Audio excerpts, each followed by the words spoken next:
So continuing our seminar, we would like to talk a little bit about self-knowledge. Self-knowledge, the challenging daily effort described in the Book of the Spirits as an unmatched, essential tool for our evolution and lasting happiness. Self-knowledge is the title of our next presentation by Isham Jones. It's really my great pleasure to introduce an esteemed member of the Spiritist Society of Chicago, Mr. Isham Jones. Isham lives in Chicago with his wife and 2 children and works as the General Counsel for the American Veterinary Medical Association. He's an active contributor to the SSC, where he coordinates the Gospel According to the Spiritism study group. Thank you.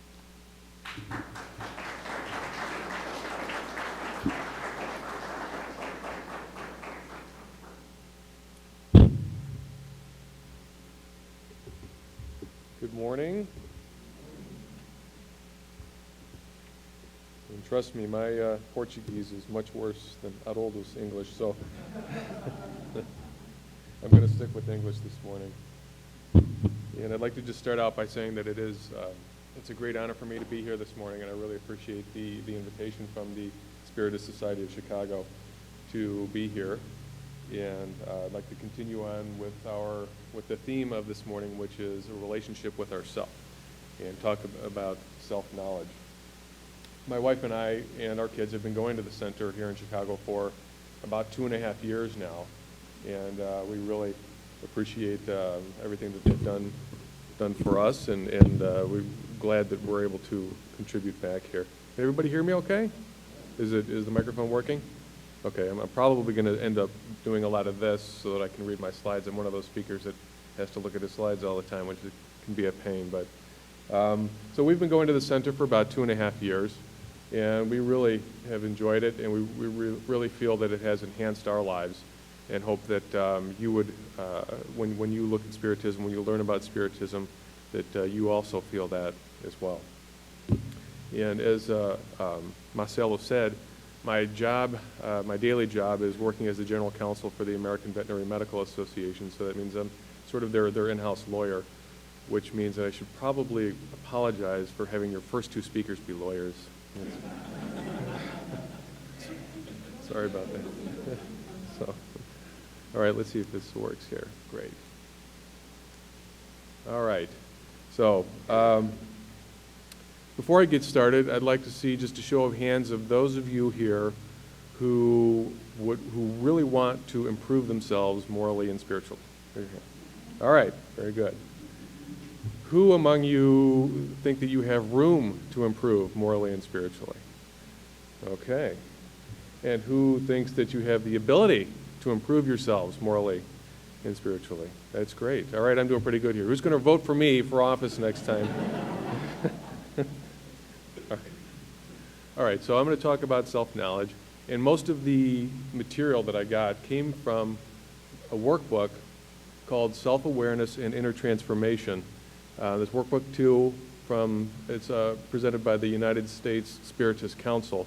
You can find it at the website, spiritist.us, and it was prepared by Josara Corangold, who's here, and revised by Robert Blakely, Mauricio Cisneros, and Alexandre Alves, who, at least Mauricio is here, and I'm not sure about the other 2, but so anyway, this is the workbook that I used, and I would encourage you to go to that website and download the workbook, because it's there available as a PDF, and everybody can download it and review it. And there are other great resources at that website. If you haven't been there, they have downloads of the Allan Kardec books and lots of other great resources on Spiritism. So what I'm going to present this morning can really be broken down into 3 different parts. First, I'm going to talk about what we mean when we say self-knowledge or self-awareness. What does that mean? So we're going to define our terms so that we know what we're talking about. The next part will be, why do we seek self-knowledge? Why is it important? Why is it a good thing to have? Why is it that we should be trying to obtain self-knowledge? And then I'm going to talk about, if we agree that self-knowledge is important, that it is something that we do want to seek, how exactly do we go about getting there? And there I'm going to have some help from the Spirits book, and from the workbook that I mentioned, and the messages that we've received from St. Augustine, and also from one of the very first Americans, some people call him the first American, Benjamin Franklin, and the 13 virtues that he wrote long ago. And then at the very end of my presentation, assuming everybody is still here, I will be presenting you all with a challenge. And I hope that you all take that up. And I hope that you would agree that the prize, if you do complete the challenge, is something a lot more worthwhile than a $100 Amazon card or a free iPad mini.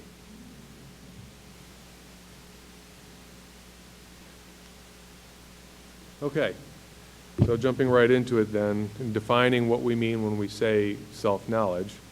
Just looking at the dictionary would define self-knowledge as knowledge or understanding of one's own capabilities, character, feelings, or motivations. But really what we're looking at here, since we're a Spiritist seminar, is we're more concerned with an awareness of what our moral values are.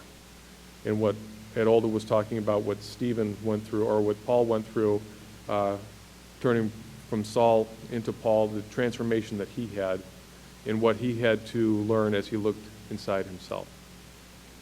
And it involves more than just finding out what our own moral values are, but also looking to see how our thoughts and our own actions comport to what those values are. Is there any dissonance there? Do we behave in accordance with what we believe, in accordance with what our values are, or do we not? And where do we have shortfallings?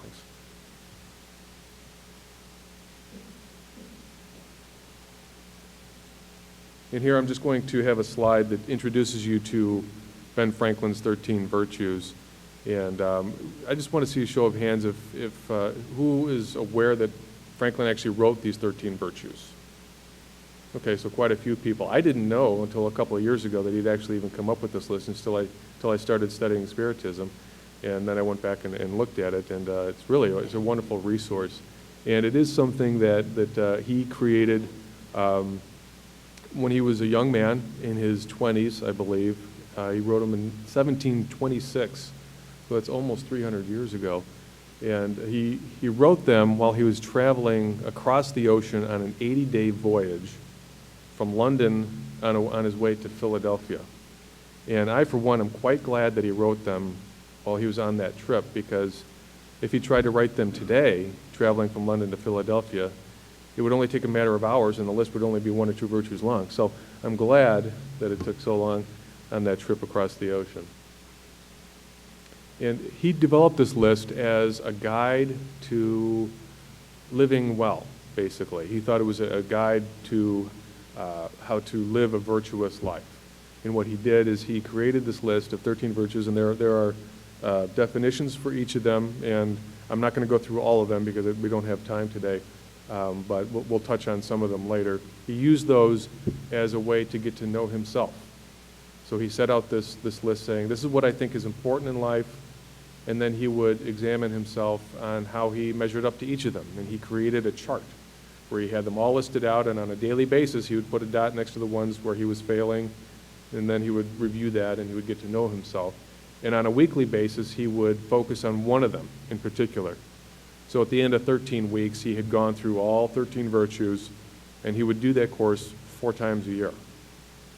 And so he was really engaged in looking inside himself to see where his shortcomings were. He was very dedicated to that, and this is a wonderful tool for helping to obtain self-knowledge.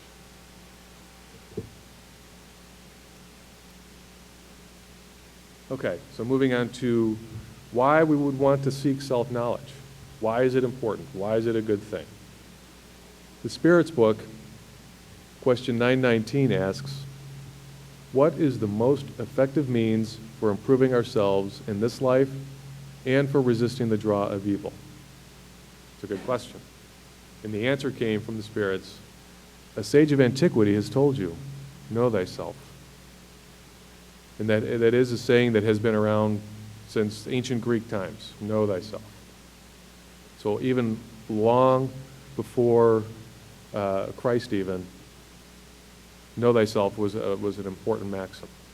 And I put up here that this comes in chapter 12 of the Spirit's book, which addresses moral perfection, so that we know that when Kardec is asking this question, he's not asking, how do we improve our tennis game? You know, he's talking about moral perfection. So that's really what we're focusing on here.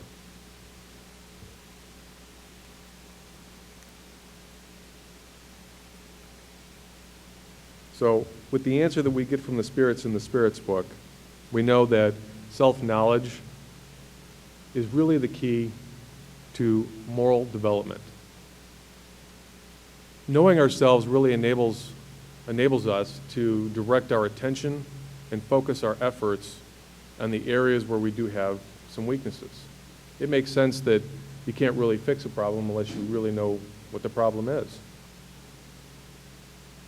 And so we can, through self-knowledge, figure out what the areas are of the greatest need that we have, and then we can move towards correcting them. Does anybody know who Yogi Berra is in here? A couple of people? Okay. He's famous for saying a lot of things that are seemingly obvious, but his sayings are quite well known. And this is one that I thought was appropriate for this situation. If you don't know where you're going, you might not get there, which is essentially, or you could say, if you don't know where you're going, you will end up someplace else. And so what we're doing with self-knowledge is we're learning where we should be going. It's giving us that sense of direction so that we're not just a boat floating at sea without any rudder. We have direction and we have purpose. And that's important if you want to grow, to focus your time, to focus your efforts on where they need to be focused.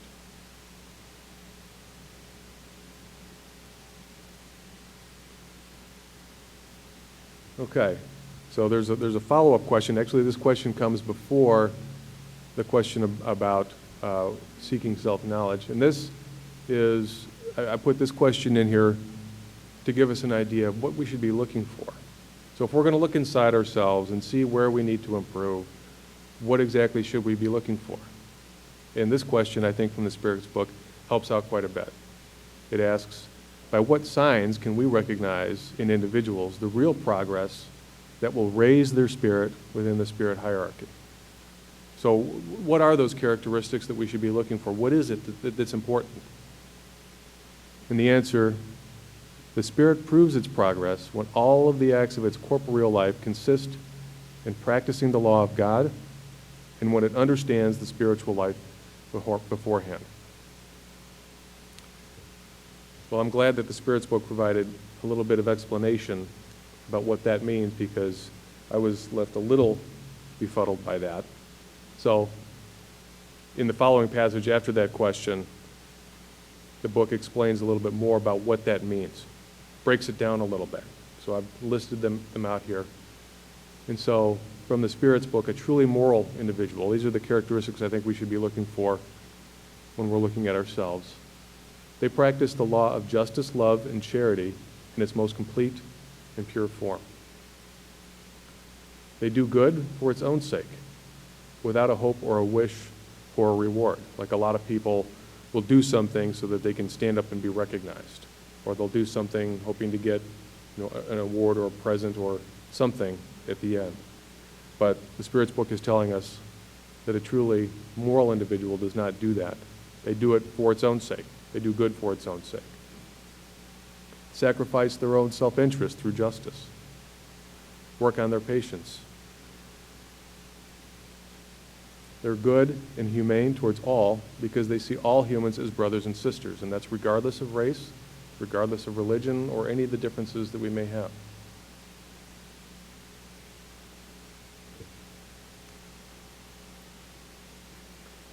If they have wealth or power, they use it for good, and they do not let it make them vain or proud. And that is something that is very difficult for people to do.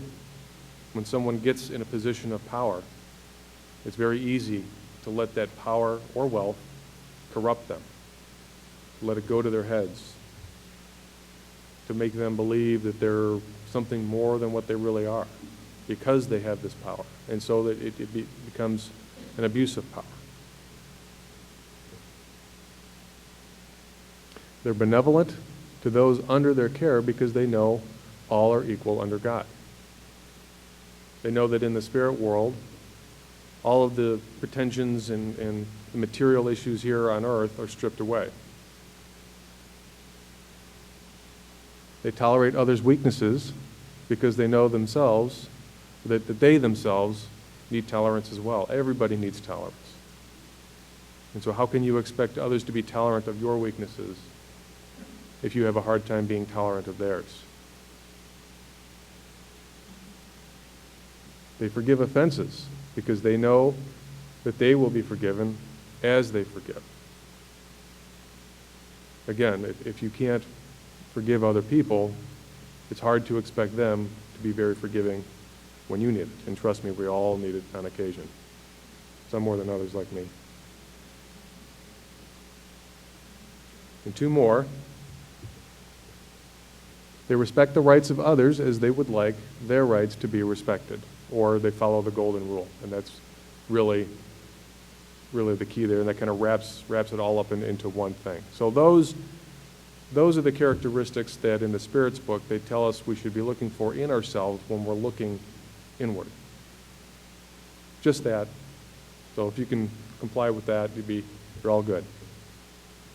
And if you want a more in-depth discussion about any of those topics, or all of them really, I would suggest that you pick up the Gospel According to Spiritism, because it really goes into each of those issues in depth and provides a wealth of information on all of those, and will give you a much better idea on all of those topics. And that can also be found at the Spiritist.us website as a PDF download.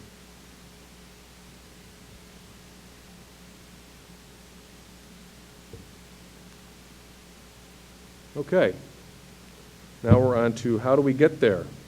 Let's assume that we think that self-knowledge is important. What can we do to obtain it? And the point of this exercise really is to look inwards to ourselves, not to what others do and how they react to what we do, but really an inward look at ourselves and how we match up to that list of characteristics that I just read off.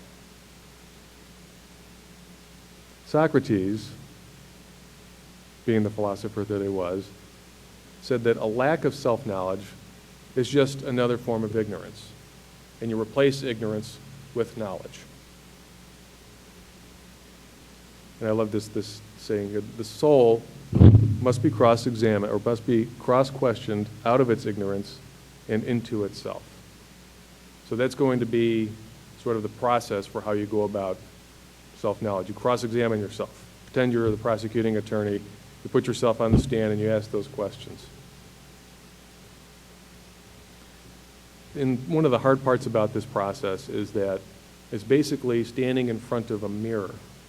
Okay, but the mirror is not reflecting your physical characteristics, color of your hair, etc., how tall you are. It's reflecting your moral values. So imagine standing in front of that mirror and taking a hard look at what you really see. How many people, I want to see a show of hands, could look into that mirror and truly say, I'm content with what I see. Everything's just right where it needs to be.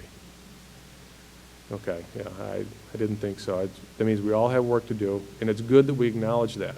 It's good that it's on our radar screen, that we're thinking about it, because that's the first step.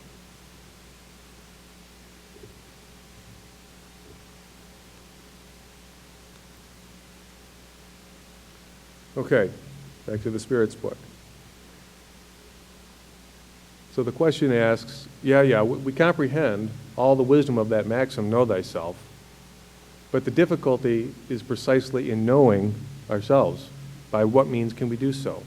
So Kardec is saying, we know that know thyself is important, but really the difficult part is how do we get there? What do we do? And St. Augustine walks in with his response, and I think this is a great page, and I would suggest that you all read this one. St. Augustine says, I think what you ought to do is do what I did when I was on earth, which is at the end of every day, I would review what I did, go through my actions, and ask myself if I failed to fulfill or if I did fulfill all of my duties, or if anyone would have any complaint against me.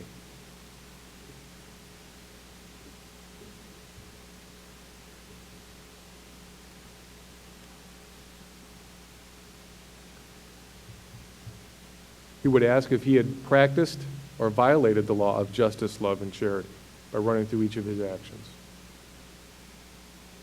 Had he done all the good that was in his power to do?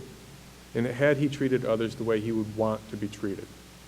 So I think that activity, engaging in that activity at the end of the day, reviewing what you did during the day, reviewing what you said, and asking whether you did everything the way you would like to have had it done.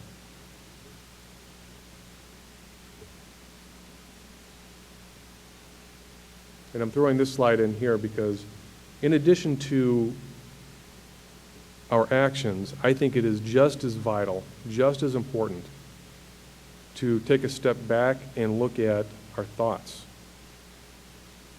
Because as Gandhi tells us, thoughts can really be a window into what we believe. Our beliefs become their thoughts. So what are we thinking about during the day? Thoughts become our words. Words become our actions. Actions become habits. Habits become values. And values become your destiny. So if you want to change your destiny, you want to change your values, take a step back and think about what's going through your head. Haroldo was talking about that when Paul met up with Jesus outside the gates of Damascus. Why? What are you doing? What is your intention? What is your motivation? And I think this slide is speaking to something similar. Question yourself. Think about a situation during the day where maybe you didn't handle it the best way. Why not?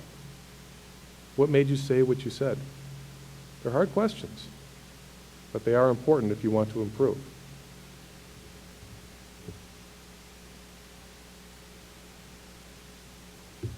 Okay, we've got St. Augustine's tips here for self-examination. So this is to help you in the process. He said to formulate clear and precise questions. Be as clear and precise as you can. Asking vague questions and getting vague answers isn't as helpful as really getting something that's precise. Don't be afraid to add to your questions. As you go through this process over and over, you will eventually come up with new ways, better ways to examine your own actions. And this is the third question that really questions your motives. What have you done and towards what aim? So, why? I like some of these other questions. Have you done anything for which you would find blame in others? It's easy for us to rationalize our own behavior and say, well, I did that because that thing happened and there was really nothing else I could do. It's easy to rationalize when it's our own behavior, and we're very good at that, at convincing ourselves why what we did is correct. But if you really take it out and examine it, is that true? Have you done anything that you wouldn't dare confess? That's a tough one.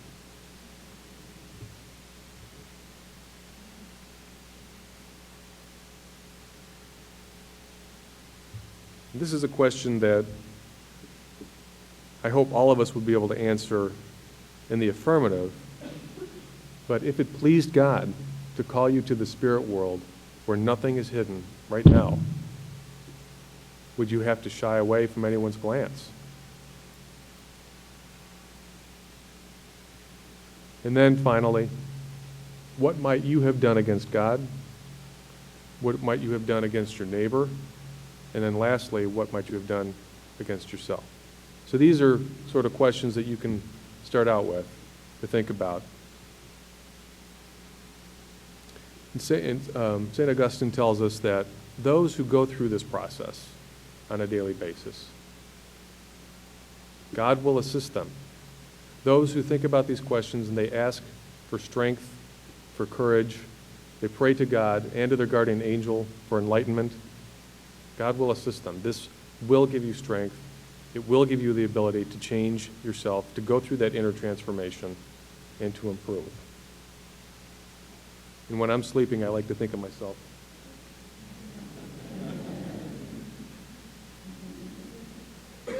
That would be nice. Okay. And with this slide, I need to make a slight confession. My wife, Patricia, put together these slides and put these pictures up here. And this is a slide where we're talking about deception and deceiving. And I don't know why she put a picture of the United States presidents up there.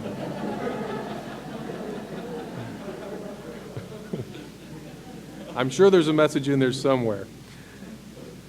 So, anyway, like I said just a couple minutes ago, it's easy for us when we're going through this process to rationalize things. And what we're doing is we're deceiving ourselves, right? We're basically lying to ourselves. We're rationalizing things, changing things around. We've even changed the fact patterns. St. Augustine realized that this could happen. So he said, here are some ways to get around that. If you're indecisive when you're thinking about a particular action, you're indecisive about whether it was good or bad or whatever, ask yourself if somebody else had done it, how would you judge it? It's easier to step back and look at an action from an objective standpoint when we're thinking about somebody else doing it. So disassociate yourself from that action and look at it, take it apart, and then you can look at it objectively. Seek input from others to help you overcome your own blind spots, your own internal biases that we all carry with us. And especially don't shy away from people that may not have all that flattering a view of you. So those of you with mother-in-laws, maybe you know where to go. I'm only saying that because my mother-in-law may be watching in Brazil right now, so I love her. Hello.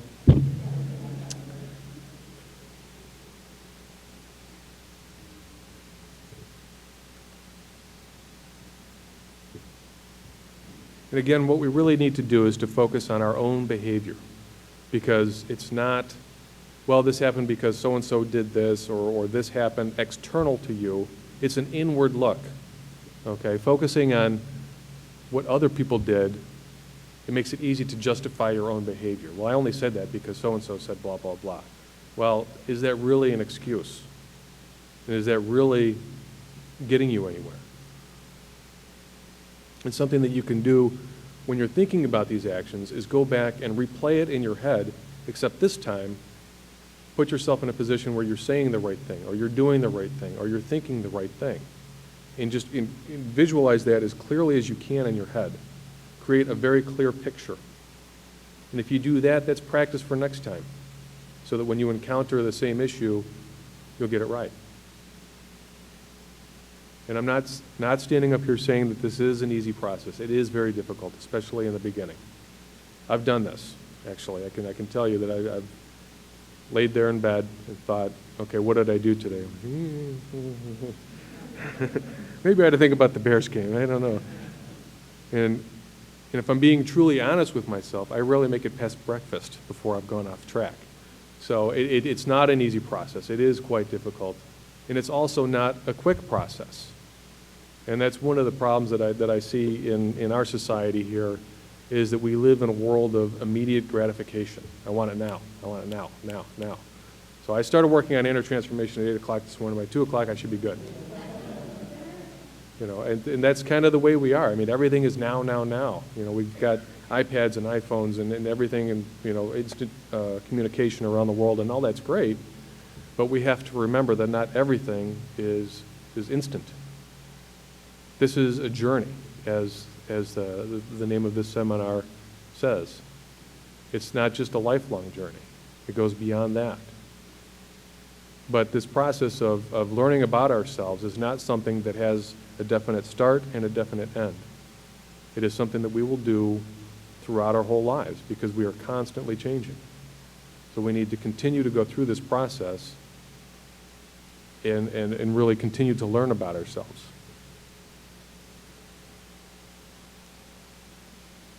Okay, now, getting on to Ben Franklin's list of virtues. And like I said earlier, he created this list as a young man, really, in his 20s. And this is the list of the 13 virtues themselves. They have definitions, and I'm going to go through a couple of them in a minute. But if you want to find out what all the definitions are, it's very easy to find on the internet. If you can Google Franklin's virtues. And I'm mentioning these because they can be a good tool to use as well. In addition to what St. Augustine told us the questions to ask, the characteristics to look for. These are virtues that we can do a checkup on ourselves to see where we are. Figure out what the definitions are, go through each one. You can make your own chart. You can write in a journal, whatever you'd like to do. But these can provide you with a great starting point as well, just to see where you are, to go through and see how you match up to these virtues.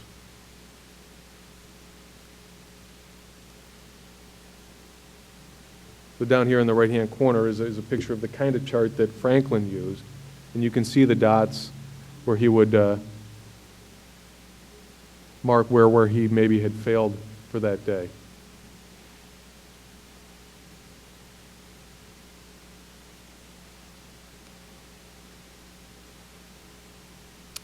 In the workbook that I mentioned at the beginning of my presentation, the workbook breaks down the virtues into two different categories. So the virtues that address personal behavior and those that address social character traits. So if you want to focus on one or the other, the workbook helps you do that. And sincerity and silence are two of the virtues that are really helpful in terms of the process for obtaining self-knowledge, not just learning about yourself, but how to go about doing it. And Franklin defines sincerity as use no hurtful deceit, think innocently and justly, and if you speak accordingly. And I'm saying to use that when you address yourself. Do not use any deceit when you're looking inward. Strip all that away.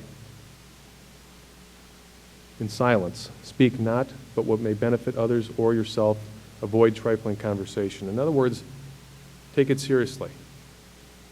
Don't talk about, I had eggs for breakfast, I really should have had bacon. That's not going to help, okay? What you need to focus on is the virtues and the characteristics of morality.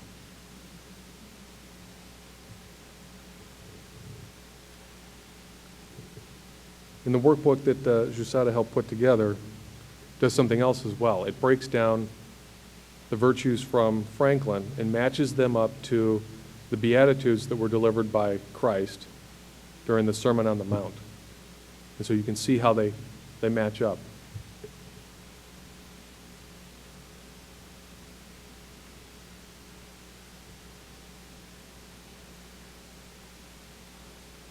Okay. We've made it to the challenge, and you're all still here, which I'm happy to see.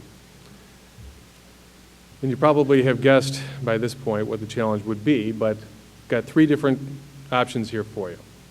First is to go to the Spiritist website, to download the workbooks, to read through the materials that are in there, and to really think about them and experience them for yourselves, because that will be taking the virtues from Franklin, matching them up with the Beatitudes from Christ, going through exercises, and trust me, because I've done this in preparing for this presentation this morning, that will give you great insights into yourself.